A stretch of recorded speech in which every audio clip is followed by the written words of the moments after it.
SPN news आवाज नाशिकचा। मित्रांनो सप्रेम नमस्कार। SPN न्यूजमध्ये आपले स्वागत आहे।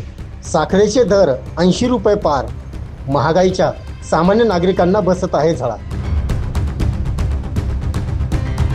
सविस्तर वृत्त असे। आपल्या भारतातील सामान्य लोकांच्या दैनंदिन जीवनातील अत्यंत महत्त्वाची वस्तू म्हणजे किराणा मालात घेतली जाणारी साखर। परंतु या साखरेचे दर दिवसेंदिवस वाढत असल्याने सामान्य नागरिकांमध्ये चिंतेचे वातावरण निर्माण झाले आहे। एकीकडेच महागाईने मोठ्या प्रमाणात डोके वर काढल्याने पेट्रोलचे दर, गॅसचे दर या वाढीमध्ये मोठ्या प्रमाणात वाढ झाली आहे, हे आपण पाहिले। परंतु आता घरात लागणाऱ्या खाद्यतेलासह दैनंदिन जीवनातील चहाच्या साखरेचे दर वाढल्याने सामान्य कुटुंबातील नागरिकांना मोठ्या प्रमाणात या महागाईचा सामना करावा लागणार आहे। महागाईला आटोक्यात आणण्यासाठी सरकारने प्रयत्न करावे अशी मागणी आता सर्व स्तरातून होत आहे।